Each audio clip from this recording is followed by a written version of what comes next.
যুক্তরাষ্ট্রের ভার্জিনিয়ার যে মঞ্চে গাইবার কথা ছিল ব্র্যান্ডের জনপ্রিয় তারকা সাফিন আহমেদের, অসুস্থতায় শেষ পর্যন্ত গাওয়া হয়নি তার। 20 জুলাই একই মঞ্চে সেদিন গেয়েছিলেন দেশের আরেক জনপ্রিয় সঙ্গীতশিল্পী সামিনা চৌধুরী। অনুষ্ঠানের 4 দিনের মাথায় জানতে পারেন সাফিন আহমেদ চিরতরে পৃথিবীর মায়া ত্যাগ করেছেন। সাফিন আহমেদের মৃত্যুর খবর অবিশ্বাস্য ছিল সামিনা চৌধুরীর কাছে। এই খবর সহ্য করাটাও ছিল ভীষণ কষ্টদায়ক। যুক্তরাষ্ট্রে থাকা সামিনা চৌধুরী জানালেন, হাসপাতালে চিকিৎসাধীন অবস্থায় স্বামী ইজাজ খান স্বপনসহ গিয়েছিলেন সাফিন আহমেদকে দেখতে।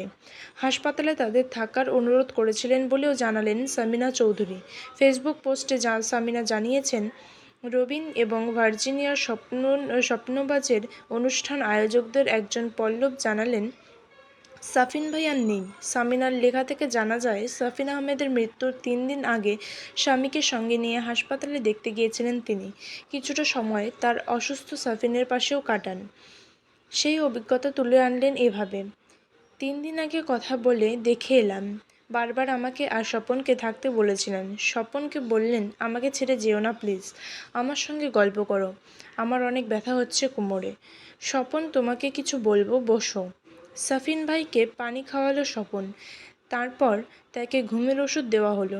সাফিন ভাইয়ের অবস্থা দেখে আমাদের চলে আসতে বললেন আয়োজকেরা। কী বলতে চেয়েছিলেন সাফিন ভাই কে জানে। কোনো চাপা কষ্ট কি ছিল তার ভেতরে? দেশের আরেকটি সম্পদ, আরেকটি মেধার বিয়োগ হলো। চোখে শুধু ভাসছে, তোমরা যেও না প্লিজ, আমাকে আর পাবা না। এদিকে ফেসবুকে এমন লেখা পোস্ট করার ঠিক কয়েক ঘন্টা আগে আরেকটি পোস্টে সাফিন আহমেদের অসুস্থতার কথা জানিয়েছিলেন সামিনা চৌধুরী। সেখানে তিনি শিল্পীর জন্য সবার কাছে দোয়া চেয়েছিলেন।